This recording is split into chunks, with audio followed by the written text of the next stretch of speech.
Nikita Mirzani dan viralisme tema agama. Ditulis oleh Abu Daeng Al-Makassari. Apa yang saya pahami selama ini adalah bahwa agama bukan untuk diributkan, tapi jalan untuk meraih kebahagiaan atau keseimbangan kehidupan, dan bahkan akar kata agama berarti tidak kacau.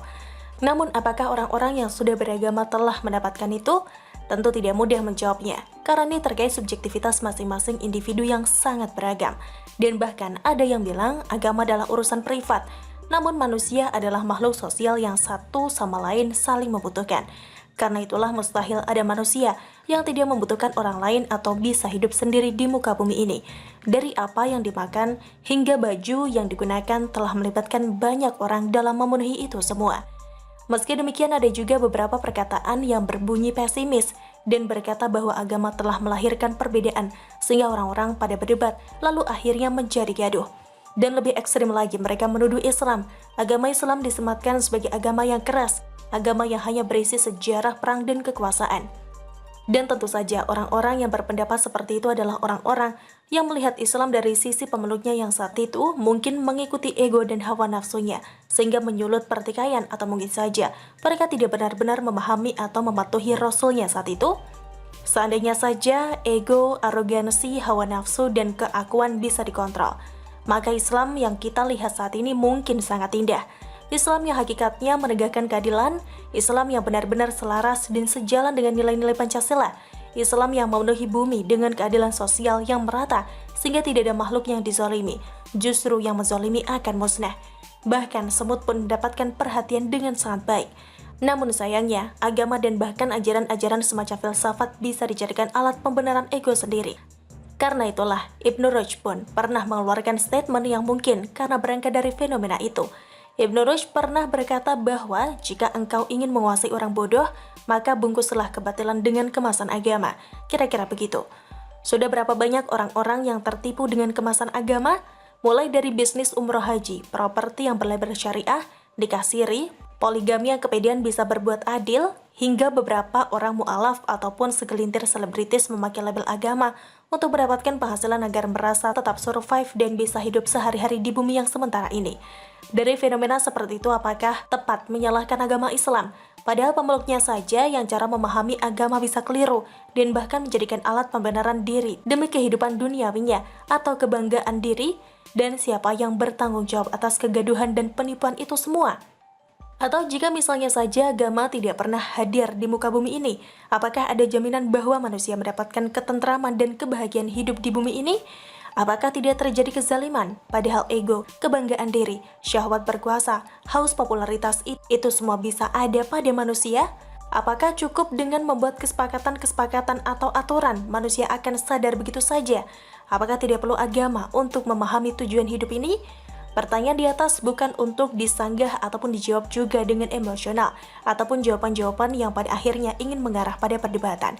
Sama sekali agama bukan untuk diributkan, tapi senantiasa direnungkan. Bukankah ada kalimat yang muncul dari tema-tema agama bahwa siapa yang mengenal dirinya, maka akan mengenal Tuhannya? Ataupun kalimat dari Imam Abu Hamid Al-Ghazali yang menulis kitab Al-Muqis min Al-Jalal, yaitu merenung atau tafakur sesaat lebih baik daripada ibadah setahun. Maka merenung atau memikirkan apa-apa yang dikabarkan agama tentu saja sangat bermanfaat. Bukan gemar menuduh kafir, sesat, bid'ah, ataupun menuding orang lain akan masuk neraka. Padahal masuknya surga atau neraka seseorang adalah hak Allah Subhanahu wa Ta'ala.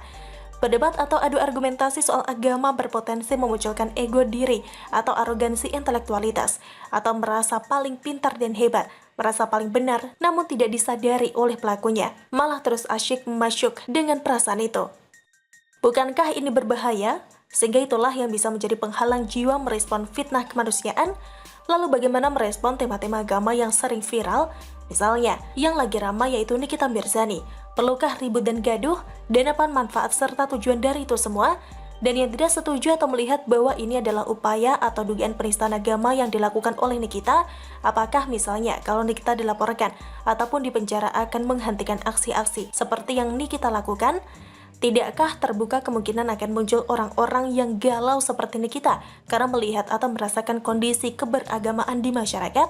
Mungkin sebaiknya perlu dialog bukan debat. Mungkin orang-orang seperti kita ini masih perlu membangkitkan pemahamannya ataupun bisa jadi itu adalah kritik, sehingga para agamawan pun meresponsnya dengan akal sehat dan bermurah hati. Dan kita pun tidak perlu melaporkan Ustadz Dasat, tapi lagi-lagi berdialog dengan melibatkan juga berbagai agamawan yang mumpuni. Karena di antara ulama juga akan berbeda pendapat beberapa tema dalam agama. Semoga dengan dialog itu bisa mencerahkan, dan saya akan ikut menyimak dialog itu jika seandainya terjadi. Semua itu dalam rangka menghadirkan kesejukan, meredam kegaduhan, dan membangkitkan semangat menggapai kebahagiaan sejati. Bersama-sama berusaha memahami tujuan hidup, kesadaran eksistensi atau tercerahkan, dan ini semua bisa terjadi jika berlandaskan cinta, seperti dalam nasihat Imam Ali bin Abi Thalib. Tubuh dibersihkan dengan air, jiwa dibersihkan dengan air mata, akal dibersihkan dengan pengetahuan, dan jiwa dibersihkan dengan cinta. Begitulah kura-kura. Bagaimana menurut Anda? Silahkan tulis komen Anda di kolom komentar. Jangan lupa untuk like, subscribe, dan share. Siwur TV pamit, sampai jumpa. Wassalamualaikum warahmatullahi wabarakatuh.